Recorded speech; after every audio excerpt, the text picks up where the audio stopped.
Manuel Martínez, ¿cómo estás? Muy buen día. ¿Cómo andas? Muy bien, ¿tú, Jesús? Pues listos, mira aquí con toda la respuesta que hemos tenido de la audiencia. Hay temas súper interesantes que nos están proponiendo y el día de hoy nos están preguntando sobre estos temas que son bastante controversiales y difíciles de tratar. Uno de ellos es la supremacía racial y estaríamos pues tratando de explicar un poco sobre este grupo que ha existido en la historia de los Estados Unidos, que es el llamado Ku Klux Klan. Así que, Manuel, no sé qué tanto podamos pues indagar en la parte histórica y ver cómo podemos desarrollar pues todo un tema que es un poco difícil sin herir susceptibilidades. Así que, Manuel, cuéntanos qué podemos entender qué hay detrás y más desde el punto de vista numerológico. Mira, bueno, a mí me gustaría, antes de entrar en lo que es la fundación del Klan y del Ku Klux Klan y entrar en su numerología, ver los antecedentes del Klan. ¿Por qué surge el Ku Klux Klan en Estados Unidos? ¿Cuáles son sus objetivos, sus motivaciones? En fin, los fines que ellos persiguen. Tendríamos que irnos a la Guerra Civil Norteamericana. La Guerra Civil Norteamericana, tiene las causas son múltiples, ¿no? Cuando tú, no sé, eras pequeño y ibas a ver películas de estas de Errol Flynn y todo este tipo del oeste, parecía que la guerra civil americana pues, era una guerra que el norte había hecho contra el sur pues, para liberar a la raza negra de la explotación blanca. Esa, al final fue una de las consecuencias, pero no fue la causa real de la guerra civil. Si ahondamos en las causas de la guerra civil, hay que irse a los años 1830, cuando empiezan los grandes movimientos abolicionistas de la esclavitud en el norte. En el sur se sienten intimidados por todos estos movimientos, porque la esclavitud, era parte de su riqueza, ¿no? O sea, hay que entenderlo, era parte de su riqueza. Llegamos a 1860 y es elegido presidente de Estados Unidos Abraham Lincoln. Abraham Lincoln era contrario a la esclavitud, pero no era contrario, cuidado, a la prohibición de la esclavitud en los estados del sur. ¿Qué problema se plantea aquí? Los estados del sur se sentían que habían perdido influencia, que no se les entendía lo suficiente, y ellos querían que las leyes estatales de los estados estuvieran por encima de las leyes federales, cosa que, por supuesto, el presidente Lincoln y el Congreso pues no lo entienden así. ¿Con esto qué pasa? Que la polémica de los esclavos es realmente una polémica de economía de la esclavitud, no en sí libertad de la esclavitud. Y me explico. Los estados del sur decían, nuestra vida, mis propiedades pueden ser mis fincas, puede ser mis granjas, mi ganado, pero los esclavos negros son parte de mi propiedad y tienen un gran valor dentro de mi propiedad. No vamos a ir a entrar en el precio de los esclavos ahora, porque quizá haríamos el programa demasiado largo, pero a lo largo de la historia de la esclavitud, que son más de 3 siglos, el precio de los esclavos en Estados Unidos varió entre 100 y 800 dólares, dependiendo de si era un hombre fuerte que podía trabajar mucho, una mujer que podía dar más hijos, que eran automáticamente propiedad del dueño del esclavo. En fin, era un valor muy importante. Para darte idea, el salario medio, la renta per cápita en esa época en Estados Unidos estaba alrededor de 365, 370 dólares al año. Si tú hablas que el valor de un esclavo era 400 dólares, ponte de media, te digo, varió, estabas hablando que un esclavo valía a la renta per cápita de una persona de un año. Entonces, era una gran inversión que ese terrateniente del sur tenía que hacer. Entonces, valían mucho más sus esclavos que, por ejemplo, sus vacas. Entonces, la polémica viene cuando el gobierno americano prohíbe la emigración, o sea, el trasvase de esclavos hacia los nuevos estados. Es decir, si tú vives en Virginia y te quieres ir a vivir a Oregón, no te puedes llevar a los esclavos. Entonces el sur dice, bueno, oye, si me puedo llevar mis vacas, me puedo llevar mis ovejas, ¿por qué no me voy a llevar mis esclavos si son parte de la propiedad? Ahí es donde empieza la primera confrontación, que los esclavos ya no se podían sacar de su estado natal, Virginia, North Carolina, donde fuera, pero sí se podían mantener en esos estados como esclavos. Entonces el sur no lo acepta y entonces se produce lo que se llama la secesión. ¿Okay? La guerra de secesión, porque la guerra civil americana no es más que una guerra de secesión. Y fíjate con qué número. Primero, se separan 7 estados del sur. Unos meses después se separan 4 estados. 7-4, los números que hemos hablado todos siempre de Estados Unidos. Son 7, 4, 11 los estados de la Confederación que se enfrentan al norte. Empieza la guerra civil, que la empieza el sur con el asalto a Fort Sumter en abril de 1861, y entonces vemos aquí cómo estaban equiparados unos y otros, las desventajas tan brutales que tenía el sur. La población de Estados Unidos en ese momento era de 30 millones de habitantes, de los cuales 20 millones y medio estaban en el norte y 9,5 estaban en el sur. En el sur lucharon prácticamente todos los hombres capaces, luchó el 98% de los hombres capaces de combatir, mientras que en el norte luchó aproximadamente un 30-35%. Y el potencial económico del norte, el sur quedaba devastado. Entonces, a raíz de esto, bueno, pues la guerra civil americana, pues no te voy a contar todo lo que pasó, finalmente acaba, ¿no? En 1865, el 26 de abril de 1865. Bueno, esto es en los antecedentes del Ku Klux Klan, pero te voy a dar unos números muy curiosos, ¿no? Mira, el asesinato de Abraham Lincoln se produce el 14 de abril del año 1865. Oficialmente todavía la guerra no había acabado, quedaban 2 semanas. Cuando sumamos estos números nos da 29. 2 más 9, 11. Un número de desafío que ahora, cuando vayamos al origen del Ku Klux Klan, vamos a ir a este número. La rendición del sur se hace formalmente el 26 de abril del año 1865. Cuando sumamos todos los números nos da 32, que es igual a 5. Cuando miramos la fecha de fundación de Estados Unidos, 4 de julio de 1776, nos da exactamente el mismo número, 32,5. Fíjate qué increíble que tanto la Declaración de Independencia como el fin de la que iba a ser la última guerra civil en Estados Unidos se concluyeran con los mismos números y el número dígito final 5, que es el número de Estados Unidos. O sea, esto es un hecho que yo creo que cuando hablamos de numerología hay que tener muy en cuenta. ¿Cómo es posible que la Declaración de Independencia coincida con el mismo número que si en una situación normal de 1 a 9, pues habría un 11% de posibilidades de que eso fuera así? Pero de que sea exactamente con la misma combinación de números iguales 3 y 2, la combinación se reduce pues a un 2-3%. O sea, te hablo eso como curiosidad. Entonces, vamos a ir a los orígenes del clan, el Ku Klux Klan. ¿Quién funda el Ku Klux Klan? Bueno, primero vamos a ir a la fecha de fundación del Ku Klux Klan, que se fundó el 12-24 de 1865. Cuando sumas los números te da 29. 2 más 9, 11. Pero es que los números son exactamente idénticos a la fecha del asesinato de Abraham Lincoln. Te da también 29 y número 11. Fíjate qué curioso que sean esos dos números, y los dos un número de 11, 11 contra 11. Lo que hemos hablado muchas veces en el programa y hablo yo en mis libros. O sea, son datos, como te digo, hay gente pues que la numerología le parece pues una estupidez o que es una cosa para pasar el tiempo, pero fíjate cómo estas dos fechas combinan perfectamente, igual que la del final de la Guerra Civil, con el nacimiento de Estados Unidos.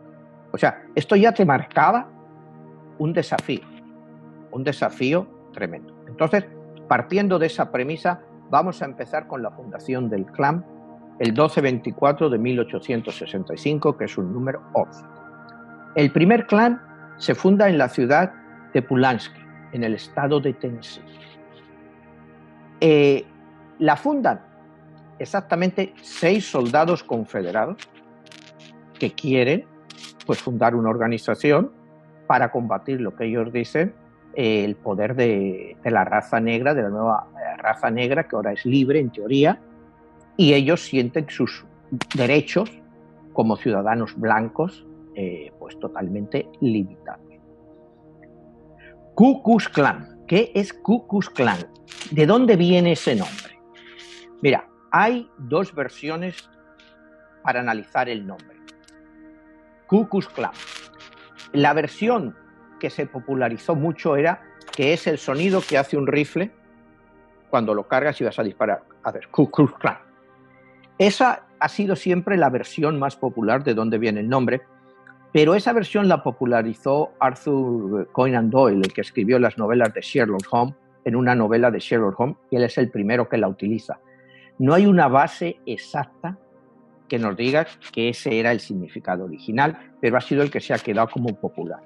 La otra versión, que parece más así asequible o que pudiera tener más sentido, es que viene de la palabra griega kuklos, kuklos, que significa círculo, y luego se añade clan. Entonces, hay quien dice que esa es la versión verdadera, ¿no? Porque también muchos militares pues les gustaba familiarizar con estos clanes, círculos ocultos, hermandades, en fin. Entonces, pues esos son, digamos, el origen de la palabra, que ha sido siempre muy controvertida, de dónde viene esto de Ku Klux Klan. Entonces, partiendo de ahí, nos volvemos a los 6 soldados confederados que fundan el clan. Su objetivo es una hermandad que los proteja a todos ellos, a todos los miembros, que tienen que ser blancos, cuidado, solo blancos, nacidos en Estados Unidos, no inmigrantes, y protestantes. Blancos, nacidos en Estados Unidos y protestantes. Porque pensaban que la nueva población negra, que ahora era libre, iba a superarlos y hacer con ellos lo que quisieran. Era una visión un poco estratosférica de las cosas, pero bueno, cuando empiezas con los extremismos, pues ya sabes. Esa fue la idea original, y era protegerse contra todos ellos y ser todos un clan, todos para uno y unos para todos, como decían los 3 mosqueteros, ¿no? O sea, siempre ayudas. Siempre, ya desde los orígenes, porque este primer clan fue muy corto, ¿no? Fue muy corto, duró muy poco tiempo. Se buscó el término de hermandad. Y estas hermandades, pues claro, se buscan de una forma que a ellos les puede parecer que es una hermandad, a otra gente pues les parecía un grupo de criminales. Entonces, la primera parte tenemos que el primer gran, ellos tienen su gran líder, le llaman el Gran Mago, ¿ok? El Gran Mago. El primer Gran Mago fue el general Nathan Bedford Forrest, que fue el primer gran mago del clan. También es, claro, un general, como siempre, confederado. Otro general, George Gordon, escribió pues lo que eran prácticamente, se llamaban prescripciones, pero eran como los estatutos del clan. Pero acuérdate que ya desde el principio el clan no mantenía una lista de afiliados. No se sabía quién era, o sea, no tenían una lista de quiénes eran afiliados. Ellos se conocían por sus contraseñas. Acuérdate que eran grupos muy aislados y todos autónomos. No existía un reporte, digamos, a un secretario general o a un gran maestro al que todas las células o grupos del clan reportaran. No, eran grupos autónomos, por eso muy difíciles de controlar. Este primer clan, bueno, pues es un clan violento. Hay linchamientos, hay asesinatos, violaciones, y entonces el Congreso se plantea acabar con él, porque lo consideran, lo definen como un grupo terrorista. Y es en el año 1872 cuando oficialmente el gobierno americano acaba con el primer clan. Siguen actuando, pero ya pueden ser perseguidos, aunque realmente, acuérdate, pues no eran perseguidos, o sea, realmente pues en un pueblo o en una localidad. Esto era todo, estamos hablando del primer clan, no afectó prácticamente a las ciudades, era todo en zonas rurales. Y su misión principal era aterrorizar pues, a los negros, sobre todo, no solo a los negros, a los que defendían a los negros y a cualquiera que no fuera protestante. Es decir, había un odio brutal a los judíos, aunque por esas zonas todavía no llegaban los judíos, o sea, no era una zona de migración judía. Entonces, bueno, pues se calcula que no hubo más de 15.000 habitantes, o sea, de 15.000 seguidores del clan en esa época. No era una cantidad tampoco muy grande. Ahora vayamos al segundo clan, que es el clan más importante. El segundo clan se funda en 1915 por un señor llamado William Joseph Simmons. Este señor, bueno, pues quiere otra vez, este movimiento se convierte en mucho más racista. Este movimiento se extiende, va también no solo ya a las zonas rurales, sino que va a los estados, lo que se llama aquí del Midwest y parte del oeste. Entonces, este movimiento se convierte en un movimiento, por supuesto, antinegro, antijudío, anticatólico, anti-inmigración, sobre todo porque ellos consideran que la nueva inmigración que estaba llegando en esa época a Estados Unidos, que eran inmigrantes italianos, que eran católicos, rusos, que eran, bueno, o sea, no eran protestantes, y judíos, que por supuesto eran judíos, se oponen. Y es una época de mucha violencia. ¿En qué se basa este segundo clan? Que es muy curioso, ¿no? Porque se apoyan en la película de David Ward Griffith, El nacimiento de una nación. Esta película del año 1915, que algunos de nuestros telespectadores pues habrán visto en Netflix el documental de 13, la 13, que quiere decir la 13 enmienda, que es la enmienda sobre la esclavitud, se refiere en una gran parte a esta película. Esta película pues es una película ultra racista. Al clan le pone como la mayor maravilla que ha pasado en el país. Era una cosa para ellos pues maravillosa, era volver al hombre blanco a sus orígenes protestantes. Y bueno, pues que la raza negra, o sea, la raza negra pues eran, pues que debían de ser esclavos porque eran lo que siempre habían sido. Esta película fue muy polémica. El clan la utiliza en ese mismo año, durante su estreno en Georgia, para hacer el primer gran parade, desfile de ellos. O sea, hasta entonces nunca se habían utilizado las túnicas blancas, estas famosas con él, no se habían utilizado hasta 1915. O sea, en el primer clan de 1865 no había esta indumentaria. La indumentaria esta famosa, pues al principio eran sábanas blancas. Eran sábanas blancas que se colgaban y se ponían una cinta, y así era al principio. Y el fin, por supuesto, claro, era aterrorizar, ¿no? Entonces, a partir de entonces también establecen su famoso ritual de quemar la cruz, porque hasta entonces tampoco se había hecho. Y todo esto lo copian de la película de David Ward Griffith. O sea, todas estas ideas nuevas les vienen todo esto de esta película y las extienden. Este movimiento, pues, en los años 20 empieza a crecer de una forma brutal.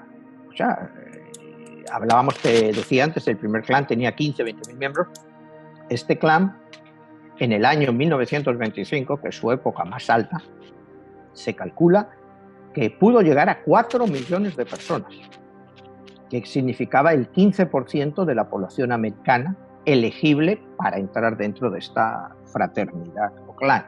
Este es el auge más grande que tiene el clan, con 4 millones de personas, que es una barbaridad, ¿no?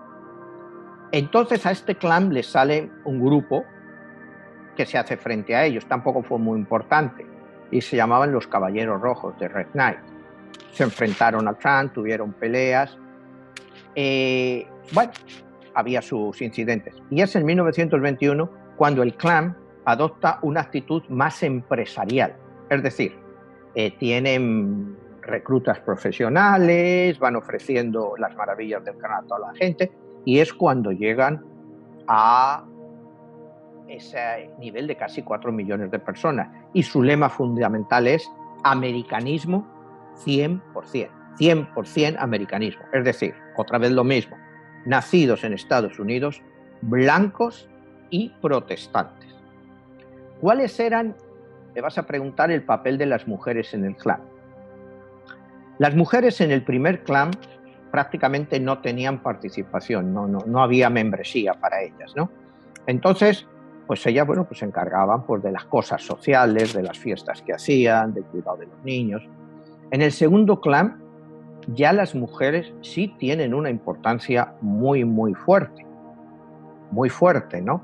Las mujeres, pues empiezan a pedir el voto, las mujeres del clan piden el voto, cuando todavía las mujeres no votaban.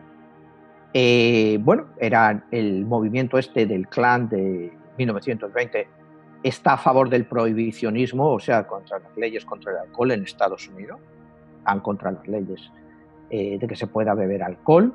Es un fundamentalismo cristiano. Entonces ahí, cuando yo voy a mi libro de 22, La guerra de los dioses, cuando hemos explicado otras veces que vivimos una guerra entre dioses, pues a esto realmente no es más que otra vez un conflicto religioso. O sea, o eres blanco, americano y protestante, o no eres nadie. O sea, o si no eres eso, no tienes cabida en mi sociedad.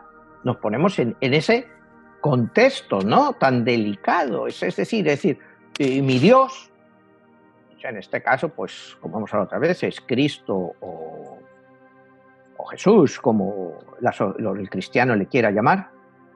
El que yo entiendo es el verdadero, el tuyo, de la Iglesia Católica, porque había una gran furia contra los emigrantes católicos. El tuyo no, porque el tuyo no reza a Dios, el tuyo reza hacia Roma. O sea, estás denominado por el Papa. El Papa es el que te dice lo que tú tienes que hacer. Entonces, el mismo Dios, otra vez, crea una guerra entre dioses. ¿Me entiendes? O sea, ya estamos en otra guerra entre dioses. Tu Dios, mi Dios es el verdadero, el tuyo, pues no lo es. Entonces, ese conflicto se mantiene siempre en el área del clan. Blanco, protestante y nacido en Estados Unidos. Ni siquiera nacido en Estados Unidos y cualquier otro tipo de inmigración. Ya no te hablo de población de color, que en esa época pues no había mucha población de color emigrando a Estados Unidos. Era pues los emigrantes del sur, o sea, la población negra del sur emigrando hacia el norte, pero que no que viniera de fuera del país.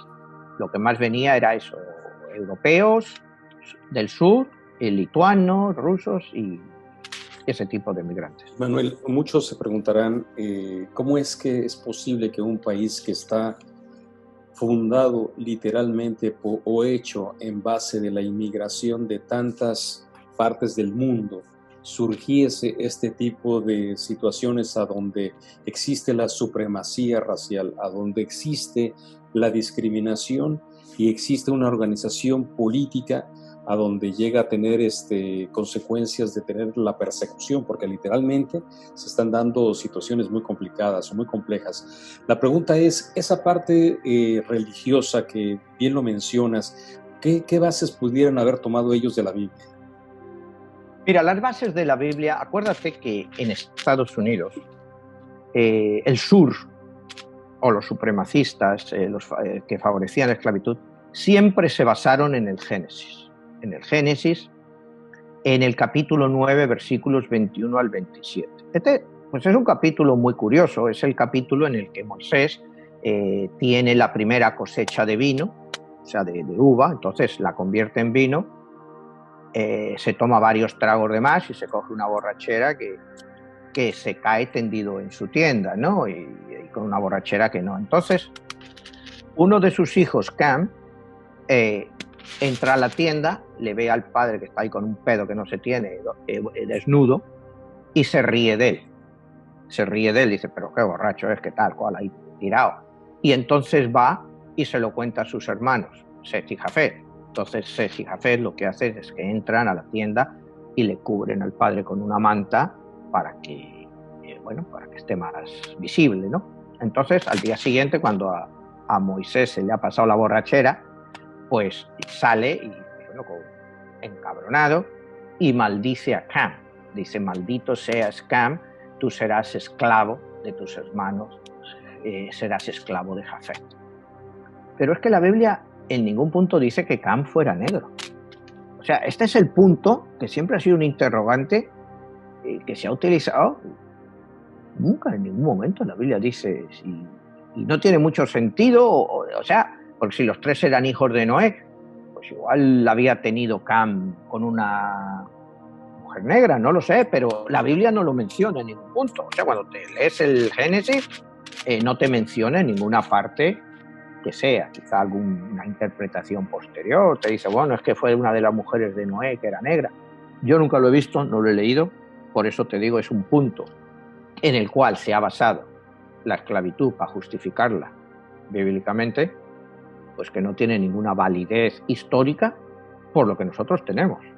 No sé si me entiendes. Entonces es un punto, desde luego, no válido basarlo en la Biblia. Después, cuando me hablas de discriminación en una sociedad actual, yo siempre hablo de un punto que es crucial, ¿no? Un punto que es crucial. O eres creacionista, es decir, crees que el mundo lo ha hecho Dios, o eres evolucionista, que el mundo pues ha ido evolucionando sin necesidad de Dios. Desde el punto de vista creacionista, la discriminación es inaceptable, porque si Dios nos creó a todos a su imagen y semejanza y todos somos iguales, no puede existir la discriminación. Entonces, lo que es increíble de un grupo estos como el Ku Klux Klan, otros grupos supremacistas, son todos ultra religiosos, ultra protestantes, o sea, pero a nivel muy fuerte. ¿Cómo pueden creer en la discriminación de las personas por su raza, su credo o de dónde vienen? Si son de verdad tan creyentes, sería el primer principio inaceptable, sería la discriminación. Y el otro punto ahí sería, perdón Manuel, más allá de la discriminación es la persecución, que es a donde ya estás incurriendo en una situación ya más allá.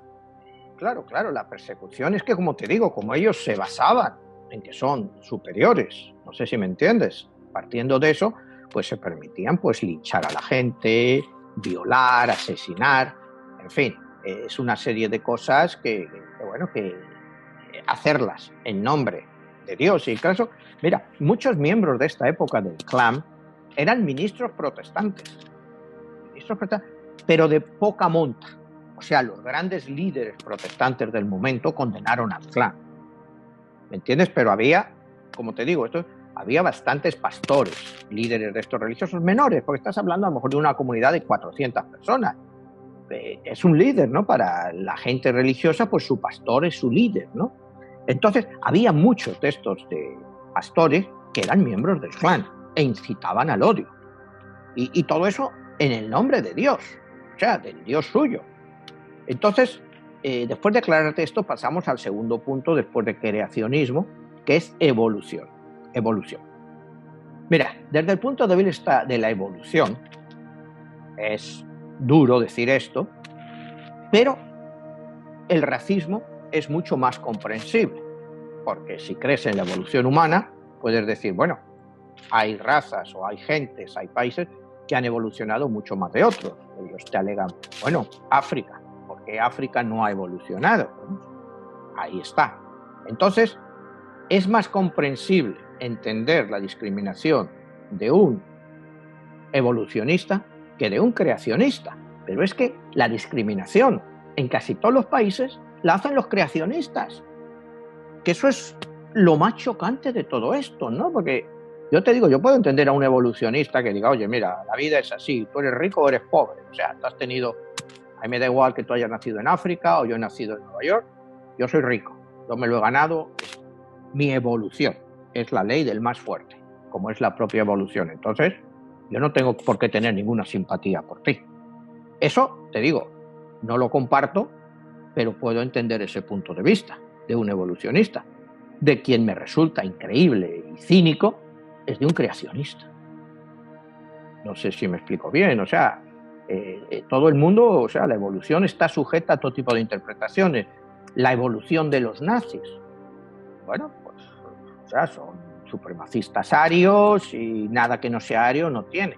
Pero bueno, era su ideología.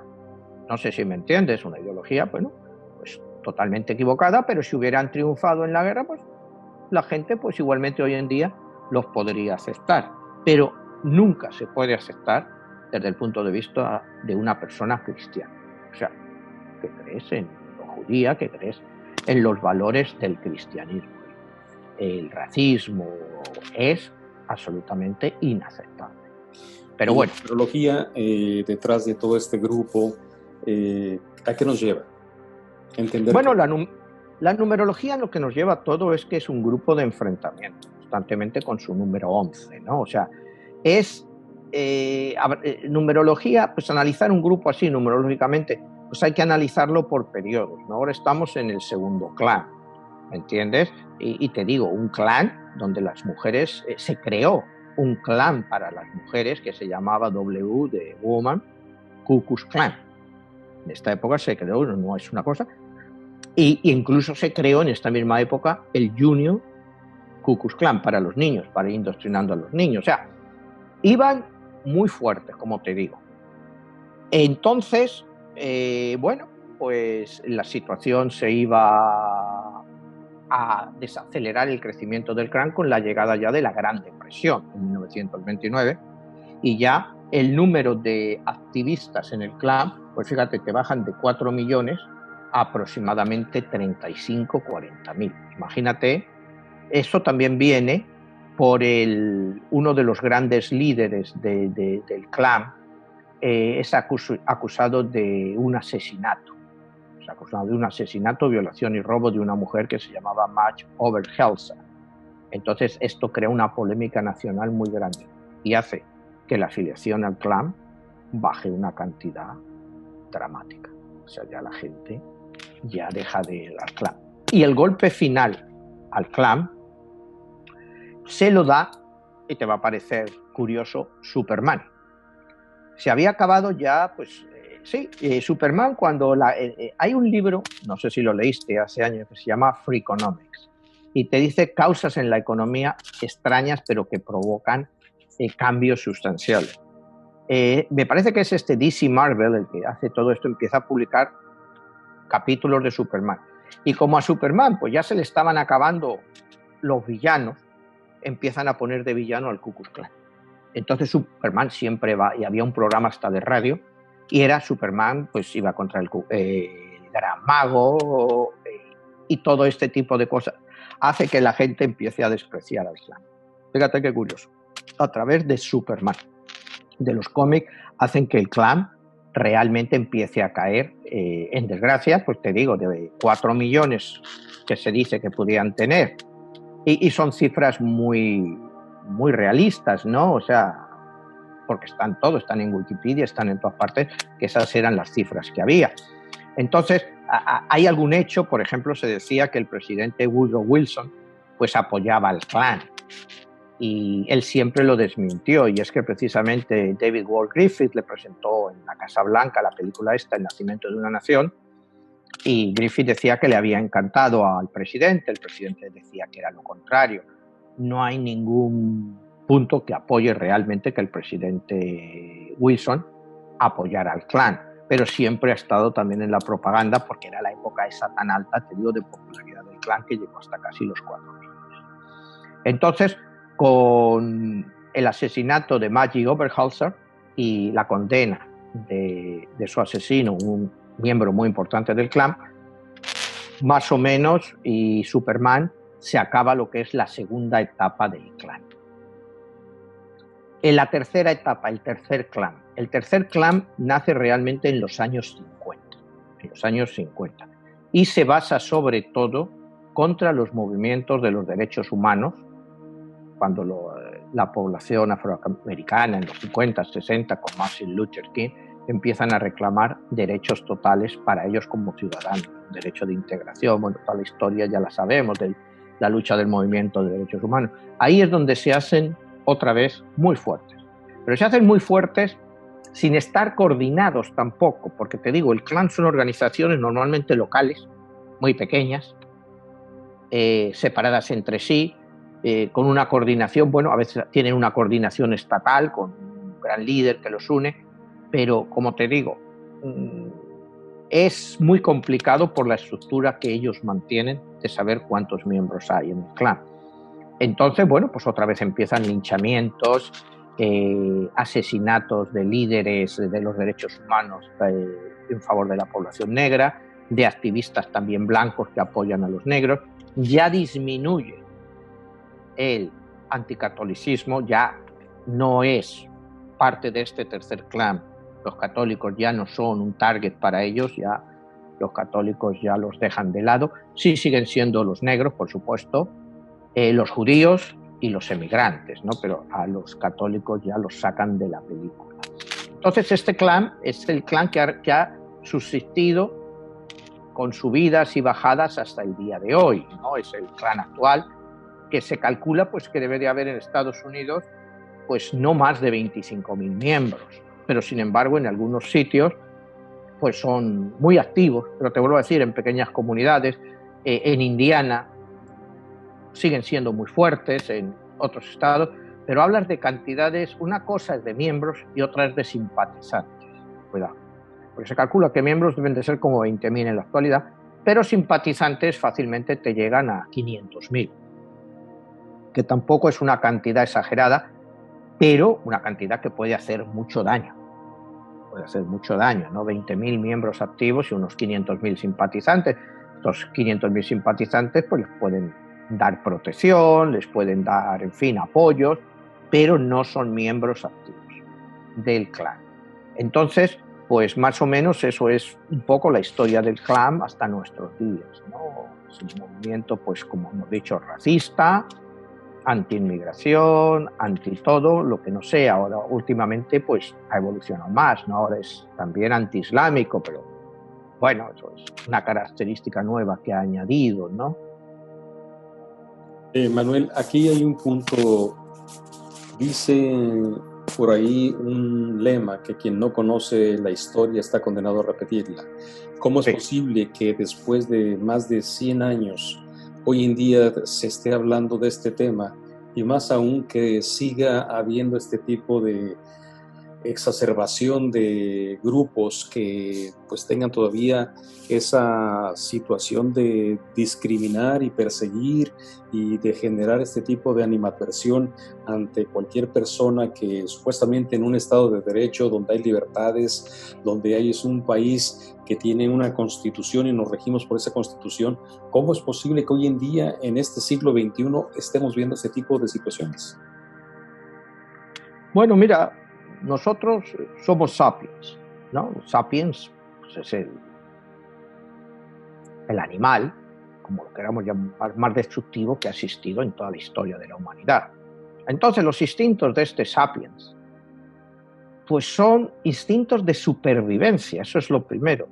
Y estas personas del clan tan racistas, supremacistas, tienen miedo de que su existencia, su forma de vida, sea confiscada por inmigrantes, por grupos que ellos consideran que son inferiores, y es justificable desde el punto de vista de ellos, si no, no existiría, que es muy peligroso, pues sí, pero ahí están, y ellos se justifican eso, que su forma de vida, su existencia, la mayoría blanca, protestante, pues está amenazada, y ellos son pues la espada de la libertad, los guerreros, los que van a ayudar a que se mantenga el Estado tal y como querían que fuera. Ellos siempre indican los padres fundadores, ¿no? Entonces, ¿tú cómo convences a un sapien de que eso no es cierto, ¿no? O sea, ten en cuenta que el nivel cultural que tenemos los sapiens pues es muy limitado. O sea, mientras más creemos que sabemos, pues menos sabemos. Entonces, si tú haces lo básico, 4 ideas, no necesitas salirte de 4 ideas. Hay que ser blanco, hay que ser protestante, hay que haber nacido en este país y hay que proteger a este país. Con esos 4 principios ya no necesitas aprender nada más. te basas en esos 4 principios y vives tu vida así, en tu círculo de amigos, en tu gente que todos piensan lo mismo. Entonces, ¿cómo quitas tú esa mentalidad de la gente? Pues no sé, es muy complicado. Nunca en la historia se ha podido cambiar esa mentalidad, ¿no? Y esa mentalidad pues la azuzan los propios gobiernos, ¿no? Bueno, ahora mismo pues tenemos al presidente actual aquí, que bueno, que quizá no directamente él ha querido azuzar esos grupos o esas tensiones sociales, pero con su vocabulario, con sus discursos, pues ha acelerado esa división racial. Entonces, gente que piensa que esas 4 cosas son básicas para la supervivencia del país, pues apoyan todo esto. O sea, por las razones equivocadas, cualquier acto racista es un acto equivocado. Pero si tú vives en un pueblo, ponte ahí, de Tennessee, una zona abandonada, y a un negro pues lo maltratan, y al que le ha maltratado pues la policía no le juzga. Lo hemos visto en infinidad de películas sobre casos reales que han estado pasando continuamente y hoy en día ahí pasan, porque la propia población, muchas veces por miedo, otras por no meterse en problemas, pues permiten que estas cosas pasen. En estos casos pues es mucho más difícil que te pasen en una ciudad como Nueva York o Los Ángeles, ciudades grandes, pero en zonas rurales eso sigue pasando hoy en día y hacen lo que les da la gana y la gente puede vivir atemorizada. ¿Cómo se cambia eso? Se cambia pues con leyes muy fuertes y ejecutando esas leyes, ejecutándolas. Y si toda una persona pues puede hacer eso y no le pasa nada, pues eso no va a cambiar. El Sapiens solo tiene miedo a una cosa, y es precisamente a que le pueda pasar algo, que lo que haga tenga consecuencias. Si tú piensas, yo voy a un negro, le doy una paliza y a mí no me va a pasar nada, pues tú abres las puertas a que a ese negro le puedan dar una paliza, o a ese hispano, o a ese inmigrante, porque no les va a pasar nada. Entonces, pues es una cuestión pues de que la ley vaya hasta los extremos, pero lo que pasa es que la ley son también sapiens, y esos sapiens que llevan una estrellita, sheriff y todo eso, pues no sabes lo que piensan, igual piensan como el que le ha dado la paliza. Entonces, es incomprensible desde el punto de vista moral, pero comprensible desde el punto de vista del sapien. O sea, es lo que somos bípedos. O sea, queremos ser, no sé, nos llamamos seres humanos, pero yo no sé quién puso ese nombre de seres humanos. ¿Qué seres humanos somos nosotros? Siempre de guerra, siempre asesinando, torturando en la historia de la humanidad.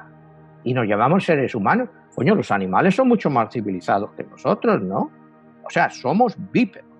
O sea, vamos a 2 patas porque bajamos de un árbol, o sea, y es lo que somos. Y con toda la evolución que hemos tenido, pues en el fondo somos más civilizados, pero seguimos siendo lo mismo.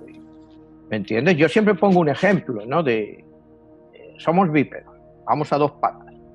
Cogemos un coche, vamos a 4 patas y ya hacemos barbaridades con el coche. Me parece que podemos hacer lo que queramos, nos convertimos en animales. O sea, en el fondo lo que somos y de lo que venimos.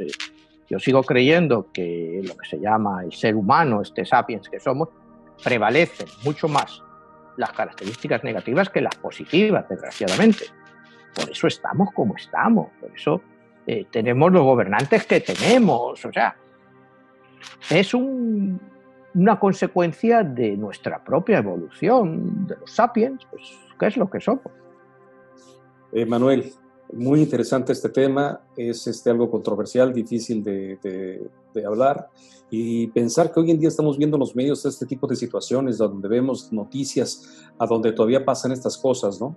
Pero bueno, sí. Para cerrar quisiera ver si nos pudieras nos están pidiendo la numerología personal de esta semana y qué tienes para compartirnos sobre el tema. Mira, aquí tengo hechos los números para esta semana, ¿no? Y mira, y vamos a empezar otra vez para recordar a nuestros telespectadores cómo hacer su propia numerología. No me voy a extender mucho. Es sencillamente su fecha de nacimiento, súmela. Si usted ha nacido el 22 de mayo de 1957, sume 22, 2 más 2, 4, más 5, 9, más 1, 10, 19, 24, 31. Le da un número 31. lo suma, 3 más 1, 4, su número de nacimiento es el número 4. Ok, entonces ahora le voy a dar su numerología para todas las personas de los números del 1 al 9. Este caso es un ejemplo del 4. Este mismo número 4, 22 de mayo del 2020, ¿cómo está este año, este número? Y este número sería 5 y 2, 7, 9, 11, 13. Sería igual, un número 4. Entonces voy a cambiarte la fecha para que sea otro número. 5, 21, 2020, que sería un número 3. Entonces esta persona tendría que escuchar a los números 4 y 3. Si usted ha salido un número 1 y este año es un número 5, escucha los números 1 y 5 y así sucesivamente. Entonces vamos a empezar con el número 1 para esta semana. Considera que no puedes complacer a todos. No busques la perfección. Aunque algo sea una ganga, no lo compres a menos que lo necesites. Ten mucho cuidado con tus gastos excesivos. El número 2, ¿cómo estás expectado esta semana? Alguien intrigante puede pedirte orientación. Ten mucho cuidado con esta persona. Puede ser una persona de la cual tienes mucha confianza en ella.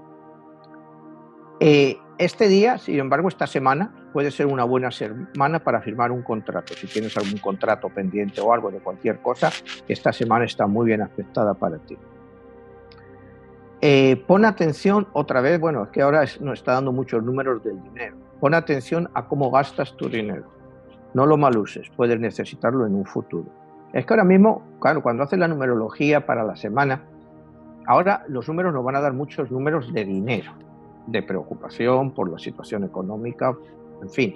Por eso vas a ver muchas cosas relacionadas con el dinero. Número 3. ¿Ves? Otra vez, me sale. Ten cuidado con tus tarjetas de crédito. No las sobreutilices.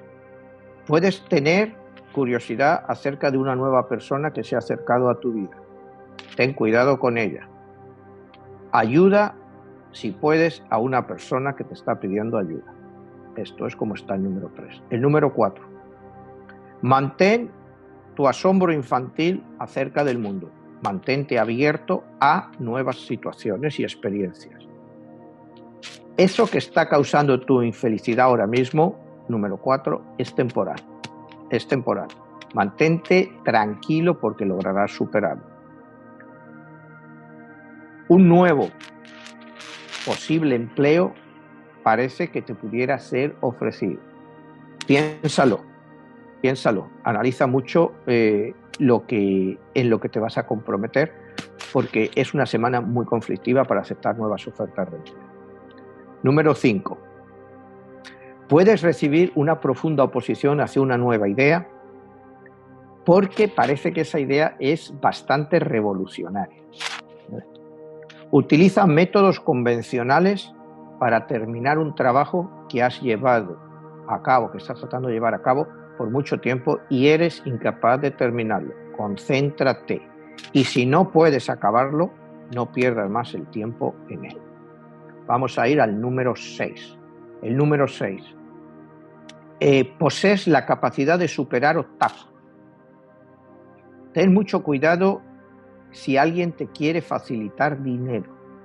Mira las cláusulas de ese contrato, porque el dinero fácil al final tiene un precio muy, muy caro. Actúa con rapidez y, sobre todo, mucha cautela para una nueva oportunidad que se te puede presentar. Aquí también me dice, ten mucho cuidado con tus tarjetas de crédito. Vamos al número 7. Alguien va a apreciar tu amabilidad. Celebra tus últimos triunfos, que aunque parezcan pequeños, te ha llevado mucho tiempo el poder alcanzarlos. No permitas que otros se entrometan en tus asuntos, sobre todo en tu vida familiar. Vamos al número 8. Es posible que esta semana pongan a prueba tu paciencia. Utiliza los aparatos del hogar en una forma segura. Ten cuidado con tus aparatos del hogar. O sea, esto me da a entender que puede, no sé, una cosa en los hornos y todas estas cosas, que alguien puede tener problemas que lo vigilen mucho. Obedece la ley obedece la ley y no quieras pasarte de listo. Esto es una advertencia importante. No sabemos a qué se refiere, pero el que tenga alguna obligación con la ley o cualquier cosa, que la obedezca, que no se pase de listo. Esto, bueno, esto yo lo podría referir a un número 8 en países donde ahora mismo la mascarilla es 100% obligatoria y te ponen multas de 100, 200, 300 euros.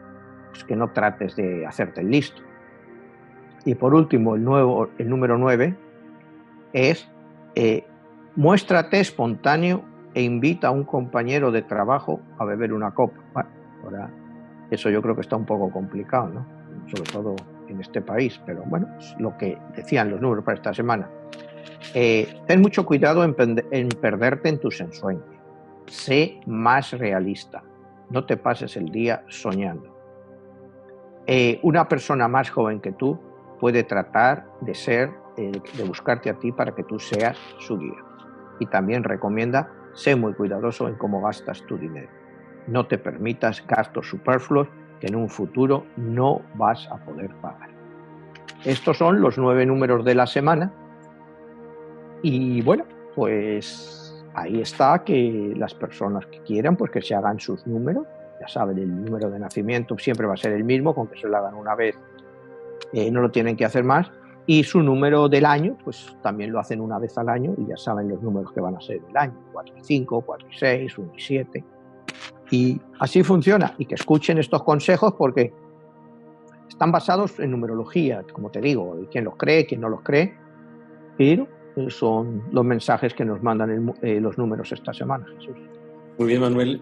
Quisiera hacerte una pregunta con referencia de una de las inquietudes que nos hacen aquí algunos de los televidentes. ¿Tú das algún tipo de conferencias donde pueden nuevamente conseguir tus libros o donde pueden contactarte para hacerte ya alguna pregunta más especial, y más teniendo toda esa información tan espectacular, histórica, que nos has presentado con un tema tan difícil como el día de hoy? ¿En dónde te pueden contactar y cómo es que pueden saber de tus próximas presentaciones? Bueno, mira, toda esa información va al final del programa, con mis datos de contacto y todo. Todos mis libros se pueden encontrar en Amazon. Solo busca pues Manuel Martínez, mi último libro, 22, La Guerra de los Dioses, 11, El Código Secreto, Nostradamus, y ahí los pueden conseguir todos, tanto en lo que es el libro físico como es el Kindle, están ahí todos. Y próximamente el de 22 estará en audiolibro. Muy bien, Manuel, muchísimas gracias y nos vemos la próxima transmisión. Gracias, Jesús. Hasta luego. Hasta luego.